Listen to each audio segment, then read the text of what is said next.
Welcome to another segment of high school geometry with Netz and Weichel. This is Mrs. Netz. And this is Mrs. Weichel. And today we are looking at 3.4 isosceles triangles. What we are learning, well, by the end of the lesson, I will be able to prove that the base angles in an isosceles triangle are congruent, and we will apply our knowledge of isosceles triangles. Why we're learning it? Well, understanding that proving triangles congruent can be used as a part of a larger strategy in doing proofs.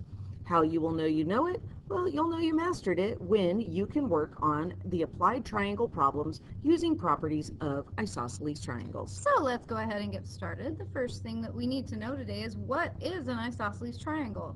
An isosceles triangle must have at least two congruent sides. So in the diagram that I am showing you here, the two congruent sides that you are seeing, I would say, are right here. AC is congruent to AT. One thing I want to bring up is that it says it must have at least two. So Mrs. Netz in the last video was talking about equilateral triangles. Equilateral triangles would fall into this category. All equilateral triangles are isosceles triangles, but not all isosceles triangles are equilateral, because equilateral triangles must have three congruent sides. Excellent. The next thing is we have that the third non-congruent side we call the base. So if AC and AT are congruent, then CT must be called the base. Even if your triangle is not standing on the base, it's the non-congruent side, it will always be the base. Okay, the vertex, that is the angle between the congruent sides, is called the vertex. I don't know why I read that funny. Sorry, everybody. The vertex is the angle between the congruent sides. So another way to think of it from yesterday, or the last lesson we did, it is the included angle between the congruent sides. So in this case, the vertex is going to be angle A. That is going to be our vertex. Now, your other two angles also have a special name. Those two angles are called our base angles because they're down at the bottom.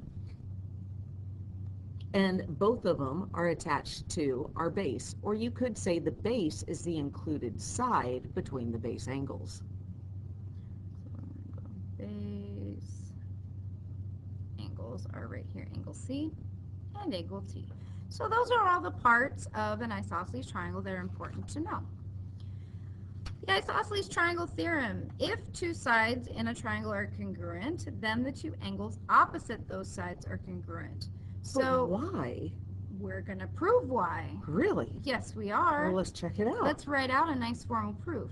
So you guys are given a bigger triangle than I have, and we're going to go ahead and say that that's an isosceles triangle, and I'm going to have you guys draw in BD. Now B is already there for you, so you need to draw the segment to create D.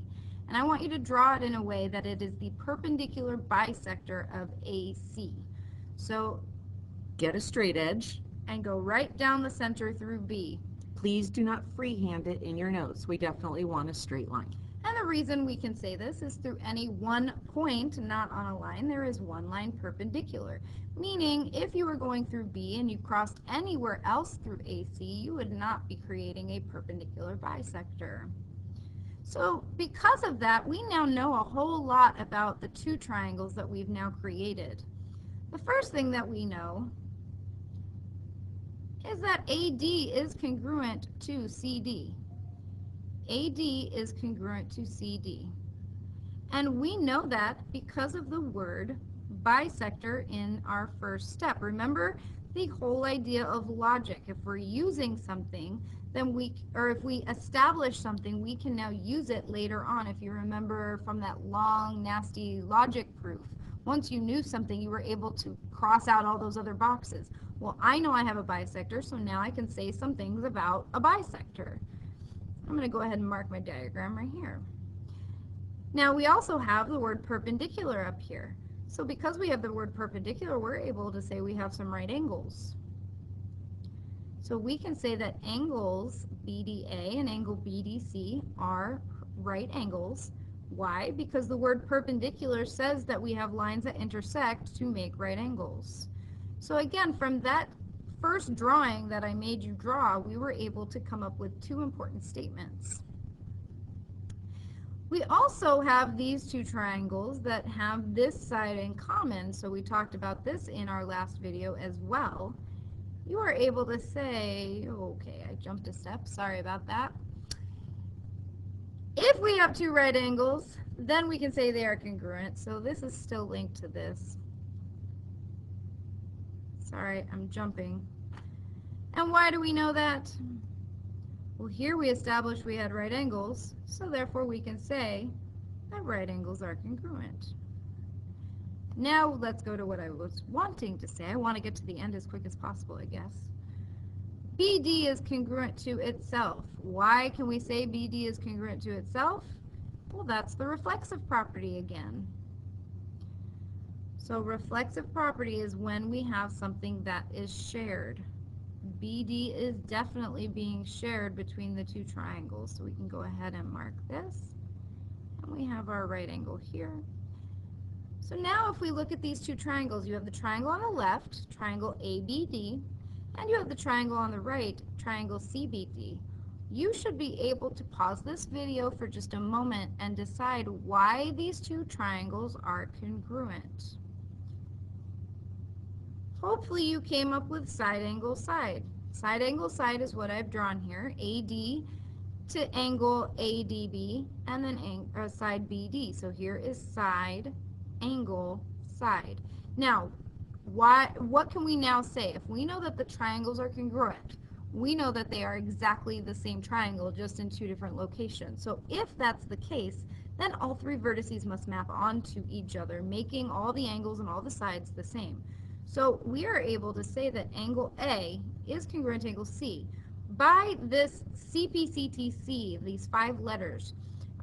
Please write this in your notes. This is a vocabulary word that you will see. The CPCTC stands for corresponding parts. So the corresponding parts of a triangle are going to be your sides and your angles of congruent triangles are congruent. That's what CPCTC stands for. Corresponding parts of congruent triangles are congruent. Definitely get this one memorized because you'll use it a lot. CTC. So if you have congruent triangles by a shortcut with the 3 parts, you now know the other 3 parts must be congruent through CPCTC. So there you go. The base angles of an isosceles triangles will always be congruent because this proof can always be completed. Is there any other way you could do this proof? Definitely. When you have a perpendicular bisector, when you have an isosceles triangle, like there's so many ways you could have used different shortcuts with this. This is just the one I chose. Just remember that when you are doing a proof, the biggest frustration for students is that yours may not match mine, which may not match your friends. That doesn't make any of them wrong. Think of a proof as an argument. Many people may argue different points from different perspectives. That doesn't necessarily make any of them wrong. It just means they're coming at the proof or the argument from a different side. There you go. All right, let's move on. Here is another shortcut. So this is the 5th and final shortcut that you are going to learn when it comes to congruent triangles. So hypotenuse leg congruence. Hypotenuse leg, the only type of triangle that I'm aware of that has a hypotenuse and legs are right triangles. So even though there are not 3 words up here like we had in the previous lesson, there is an implied 3rd piece to this, and that is that you have to have right triangles. So please make a big note off to the side. You have to have right triangles. So it's almost like a side angle side. Similar, you're going to have the same info. Yep. So based on my picture, I'm going to go ahead and say that angle E is congruent to angle L. Because they're both right angles. Because right angles are congruent. And then I'm going to go ahead and say the hypotenuse is ON and UV. So ON is congruent to UV. And then lastly, the legs. You have 2 legs, so similar to angle side when we were talking about this, you have 2 sides to try to choose from, and they are both legs. If we went with the bottom OE, that would be VL that it is congruent to.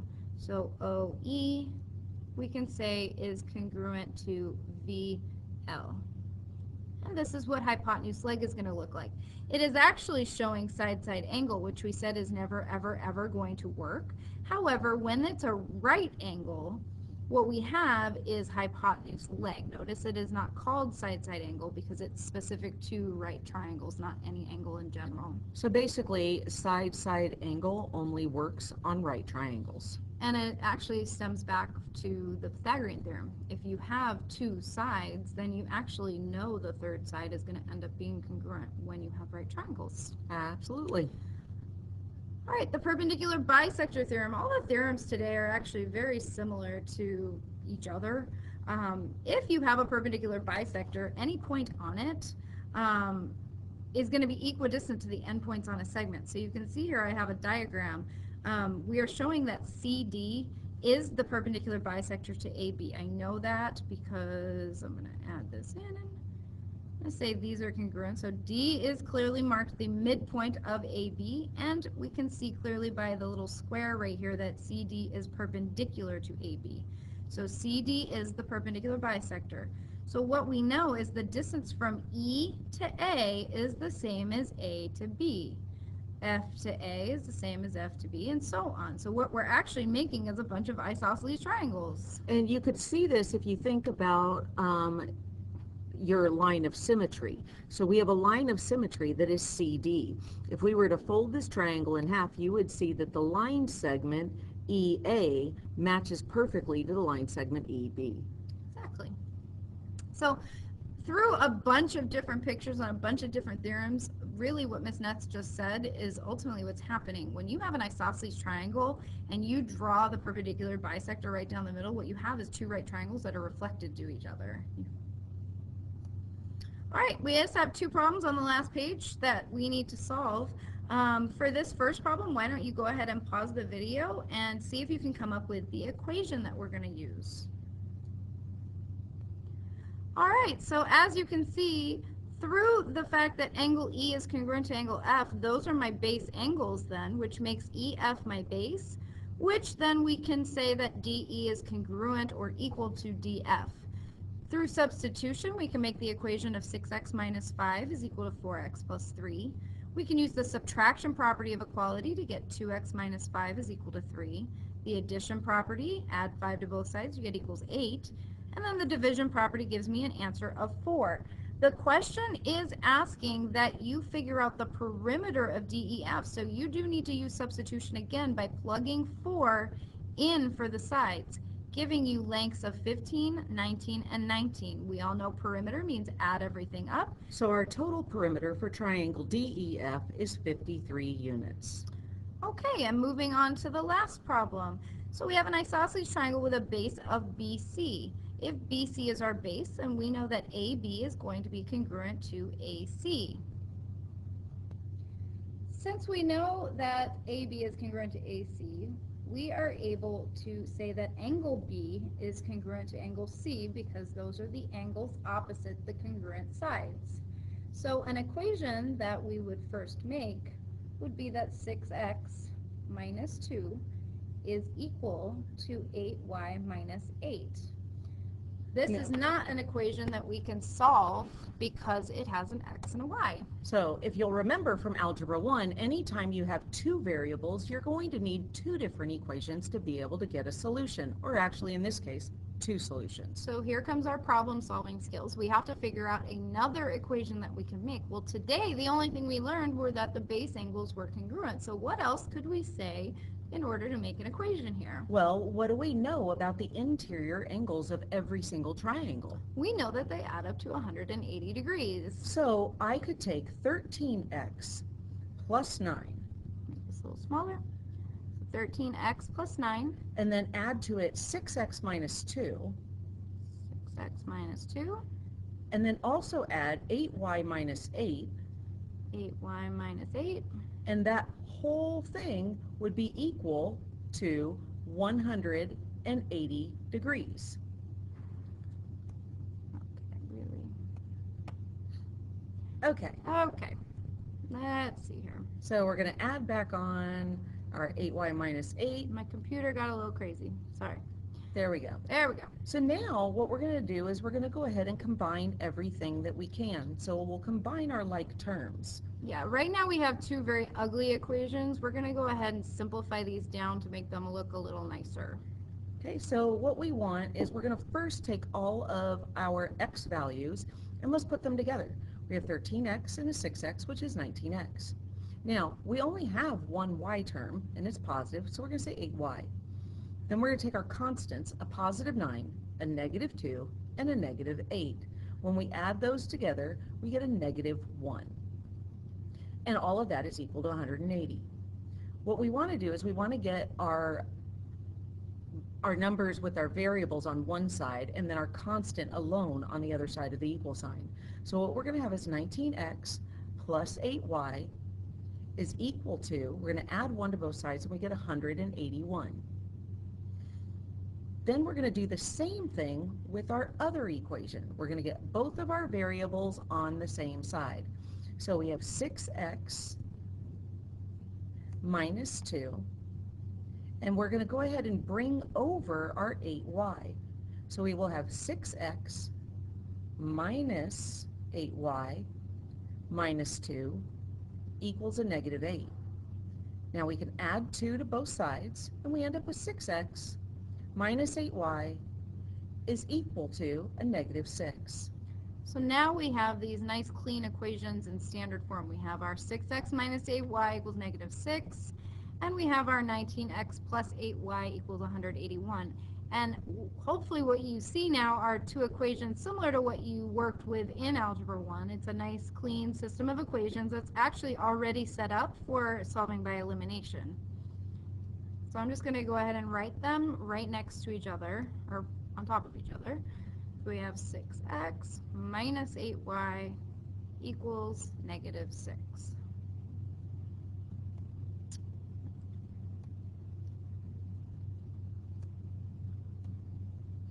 So then what we're going to get when we combine both of these is we are going to get 25x, our positive 8y and our negative 8y cancel, and then we get 175. Next, we're going to use our division property of equality, and we're going to get x is equal to 7. Now we have one of our variables. So we can now use that variable to figure out our other variable, y. Because we know our base angles are equal, I can take my x value and plug it into 6x minus 2. When I do that, I get that this whole left side here is going to become just 40. Yes, and then 40 is equal to 8y minus 8. Then I can add 8 to both sides, and I get 48 equals 8y. So then I divide both sides by 8, and I get y is equal to 6. And there's our values for x and y. And the question asks, find values for x and y, so we don't need to plug it back in and do anything else. That is your final solution. So that is our lesson. We have, do you feel comfortable with your HL? And can you solve problems using isosceles triangles? Hopefully, the system might be a little challenging, but remember, that's just your algebra skills. Make sure you're remembering those important Algebra 1 skills. But hopefully you're feeling confident with isosceles triangles, equilateral triangles, and then our last congruence criteria of HL for when we have our right triangles with congruent hypotenuse and leg. If not, I hope that you will message one of us or both of us or email us, or if we're not your teacher, please reach out to your teacher as soon as possible. Hey, Mrs. Weichel. Hey, what? What do you call a triangle that gets into an accident? I don't know what. A rectangle. All right, thanks for joining us in 3.4. We will talk to you in 3.5.